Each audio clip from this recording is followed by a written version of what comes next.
How are you guys doing? Anybody else, feeling bad? Did everybody else make it through the Christmas week? Not me. Christmas morning, I started feeling really bad, got through all the opening of the presents, and then I was clearly sick. I was in bed all week long. It's a bit of a holiday tradition for me at this point. In fact, 30 years ago, I had my first Christmas in Michigan. 30 years ago this week. It's memorable because after that very, very cold, icy Christmas here in Michigan, I was super sick, perhaps the sickest I've ever been in my life. I had a fever of over 103 degrees. There was talk of going to the hospital if we couldn't flip it and turn it around. And even though I was burning up and sweating profusely, I was freezing cold and bundled under just about every blanket in the house. I was so congested, and yet at the same time coughing up more stuff than a Nickelodeon game show. And my eyes were bloodshot, my face was swollen and puffy and red, and that went on for days, but I had big New Year's plans, and there was no way in the world I was going to miss it. And then New Year's Eve came, and the fever broke. It was gone, which was fantastic. Like I said, I had big plans. And so the problem is what that did to my body over the course of all those days of being such a high fever and sweating. My hair was super oily, and I could not wash that out. It was just greasy looking and matted looking, and it was not great. It was not a good look. I was still extremely weak. I was super pale. My eyes were still really bloodshot and swollen, and I couldn't get the contacts in my eyes. So the only pair of glasses that was remaining available to me were a prescription that I had in middle school, and the frames were out of style then, so it was not doing me any favors for this particular big event that was going on. I tell you, roadkill 2 days old on a Texas highway looked better than I did. But I slid into a tuxedo. My friends propped me up like some scene out of Weekend at Bernie's. And then we all marveled at the courage and the radiance of Kelly walking down the aisle to receive me as her husband on January 1st, 1994. 30 years tomorrow. Thank you. Congratulations to Kelly, who's made that happen. 30 years. A couple of years ago, I was approaching my 50th trip around the star at the middle of our solar system, my birthday. And as I was coming up on that, I started spending a lot of time thinking about time. And then in the year plus since, I've also spent a lot of time thinking about time. When I was younger, like these middle schoolers I'm going to spend the afternoon with, we talked about being over 50 as being over the hill. And to a younger mind, I thought that meant you were on the downslope, that things sped up for you on the other side. And as I've contemplated that, I've realized that time hasn't sped up. I'm just much more aware of how fast it's been going all along. Anybody else can resonate with that? 30 years, 50 plus years, 51 plus years for me now. And I'm just marveling at how fast that time goes. Last year, on the last Sunday of the calendar year, I spoke to you and I talked to you about the two different ways that the Greeks spoke about time. There was kairos time, which was not the measure of time, but those special moments of time. It was the qualitative measure of time, those special opportune, divine moment type times. And I gave you this story of a moment that changed the trajectory of my life and our ministry, and everything that Kelly and I have done since can be traced all the way back to that moment, that Kairos moment. We're trying to get home and watching a couple of ladies get involved in a moment of road rage. Some of you will remember that story. It's those moments, those Kairos moments, are those times, what it does to you and through you in that. It doesn't matter how long it lasts. It doesn't matter how fast the time goes. Those moments, it's what's happening to you in the midst of those moments. That's Kairos. The other way that the Greeks spoke about time was chronos, which was the measure of time, from which we get the word chronology, whether that's seconds, minutes, hours, days, weeks, months, years, decades, centuries, millennia. That's chronology, the measure of time, chronos. And while I spoke to you last year about Kairos, I want to speak to you this year about chronos, because I'm thinking about time. 30 years, 51 plus years. If I'm fortunate, if I'm blessed, if I am able to live beyond the average life expectancy, I may have 40 more trips around the sun, 40 more summers, 40 more falls, 40 more winters, 40 more springs, 40 more birthdays, 40 more anniversaries. If I'm fortunate, chronos. But what if I die at the age my father did? Then I have 20 more trips around the sun, 20 more summers, 20 more winters, 20 more anniversaries. When you start thinking about 20, it seems much less than the number of days that I have left. Psalm 90, verse 12, there's a verse that says, "Teach us to number our days, that we might gain a heart of wisdom." It's not in figuring out how much longer we have to live that we gain wisdom. It's figuring out how we want to live with the time that we have left. That's where the wisdom is gained. And as I think about the possibility of maybe only 20 years, 20 months, 20 days, who's to say? And the time that I have left, how do I want to spend it? What do I want to devote myself to, my mind to, my heart to, my opportunities with my children or my wife or my friends? How do I want to spend that time? That's where the wisdom is discovered. And I've been spending a lot of time thinking about this, approaching 30, and thinking about this time left with this one who met me at an altar looking the way I did. And as I think about that, I've come up with a list. And this isn't a list that I'm necessarily saying has to be your list. Go find your own list. This is my confession of how I want to spend my time. I'm not saying that my things are deeply personal and only specific to me, but you do that work. You think about how you want to live the time that you have left. Talk about it with the loved ones in your life and be set on it. One of my favorite proverbs, not a biblical proverb, but wisdom thought, is that the man on top of the mountain didn't fall there.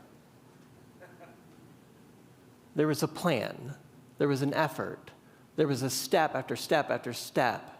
There was a forsaking of some things so that he could get to the top of that mountain. He didn't fall there. It wasn't accidental.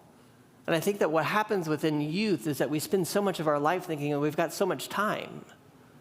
And that when you're on that downslope, you realize how quickly that time has elapsed. So what do you want to do? How do you want to spend that time that you have left? For me, because I'm a geeky communicator, I put it in an acronym. It just worked out that way. And the acronym is time. T is for thankful.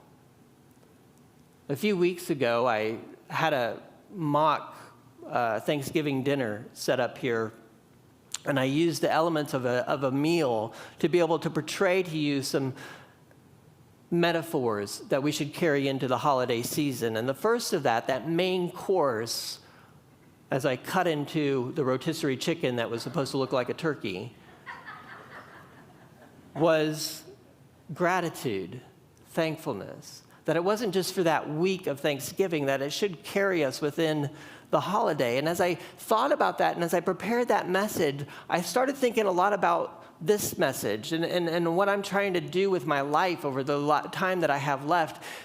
And I started thinking about, I want thankfulness to be very much at the heart of who I am for the rest of my time on this earth.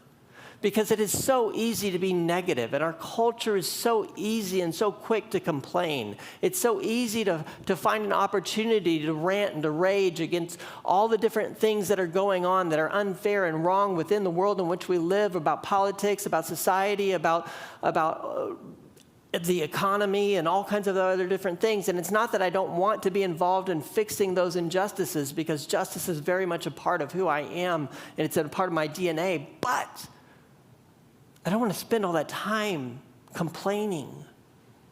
Negativity and complaining and criticism are like cancers. They take away life more than they necessarily contribute to life.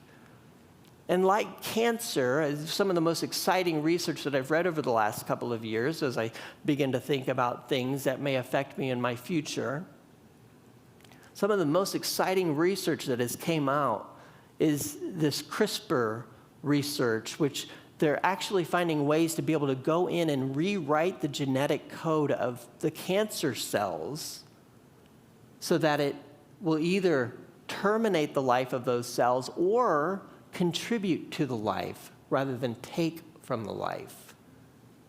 It's exciting stuff. It holds great promise.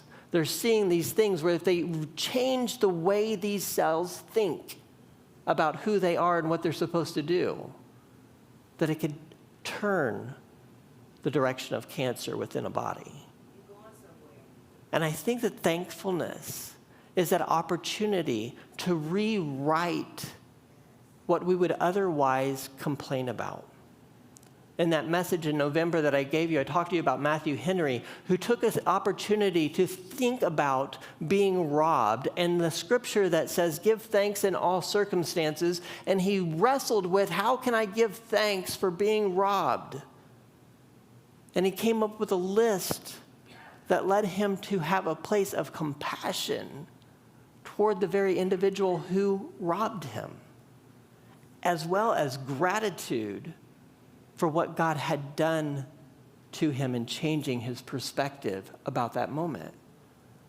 I want to start rewriting the things because I have things to complain about. I have things that I'm upset about. But can I be intentionally thankful and grateful the remaining days of my life? Because I don't want to spend my time complaining, and on the way out, people said, man, that guy never had a good thing to say about anybody or anything. I have a relative who, growing up, and my wife knows who this is, and I'm not going to say who this is, but I never went anywhere in public with her that she did not complain to the manager. I'm serious.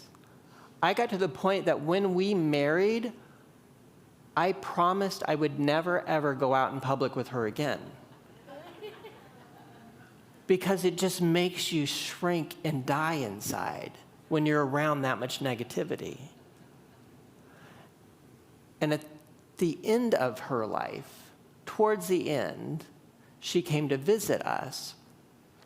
And I had to meet her in a restaurant to pick her up and bring her to our house. I walk in, and I kid you not, she's complaining to the manager in an empty restaurant. She's the only patron there, but she had something to complain about.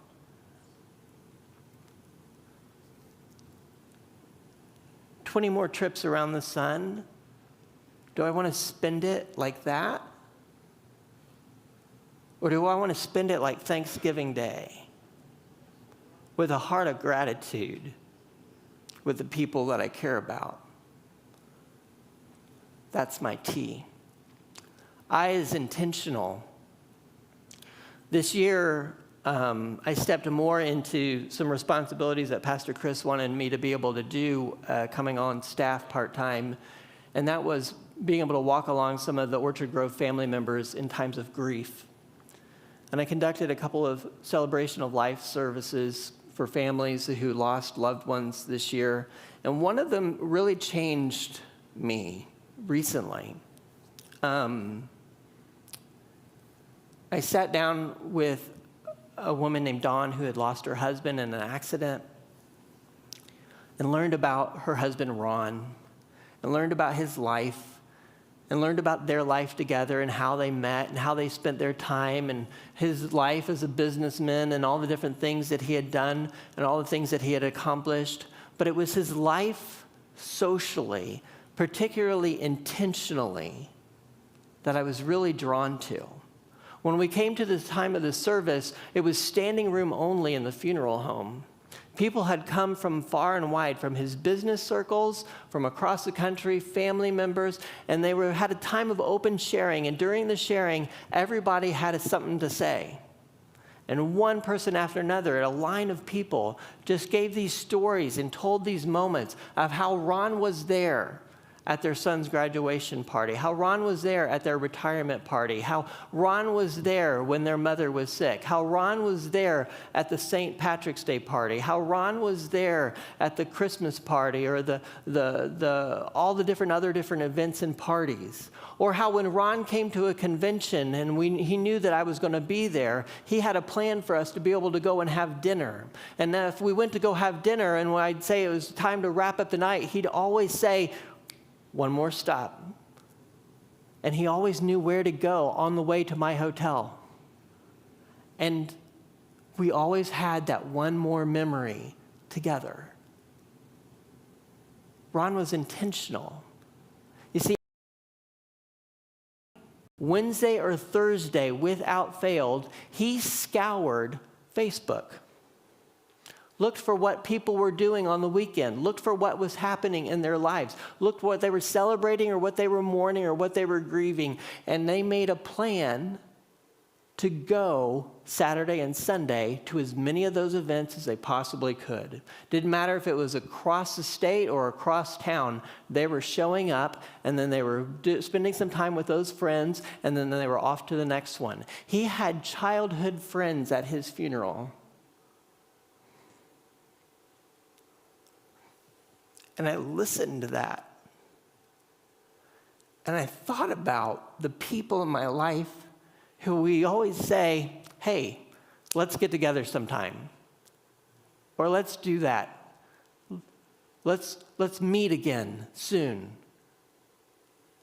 And then we hope that it'll happen by accident rather than with a plan and on purpose. Rejoice with those who rejoice and mourn with those who mourn, it says in Romans chapter 12. And I do that so unintentionally for the last 51 years of my life. And for as much as God gives me going forward, I want to be much more intentional. I want to have a plan to be with people, and to set those dates, and to set those times, and to find out what's going on in their life, and to be a part of it. Because that's where life is. M is for mindful. The practice of mindfulness is just the practice of trying to slow down, to be present in whatever situation or with whatever company you have, whether it's with others or just alone by yourself out in creation, just taking the moment to just stop, to do what Psalm 46:10 says, and to be still and know God in that moment or in that individual that you're sharing time with. When we got married, Kelly had to give me an education pretty quickly because I grew up thinking that the things on the side of my head were for helping me know when something was happening or something was being said at all. If somebody said something, I could hear it, and then if I felt it was important, I might listen to it, but I would not necessarily stop what I was doing in the process. And Kelly very quickly learned that she had to literally grab the sides of my face and say, "Attend to me." And I started learning that there was a different way of listening, about putting my whole self into whoever I was talking to, paying attention to her tone of voice and her body language and everything else that was going on in that moment. And I think I need more of that, attending to the people around me as well as to just life and the beauty of life around me. I need to step out of the busyness, or as Eugene Peterson translates Psalm 46:10, step out of the traffic and take a long, loving look at your high God. I need to do more of that. I need to do more of just being still. I need to do more of looking at my phone or twiddling with whatever games are on my phone. I think Pastor Chris tried to challenge a lot of that in us this tribe series, to pay more attention to some of the people who are sitting beside you and less with what's happening on those devices. I need to be more mindful. And E is extra. Time, intentional, mindful, and extra. In Matthew chapter 5, Jesus, when speaking on the Sermon on the Mount, says in verse 41, "If someone forces you to go 1 mile, go with him 2 miles. Give to the one who asks you, and do not turn away from the one who wants to borrow from you." I want to start getting back to a life of generosity, of extra.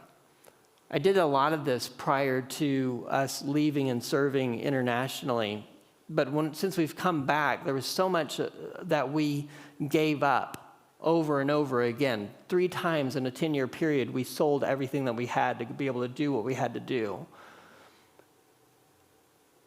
And since I've come back to the States in the last few years, I feel more like trying to protect and hoard what we've got, because we've got such little things left.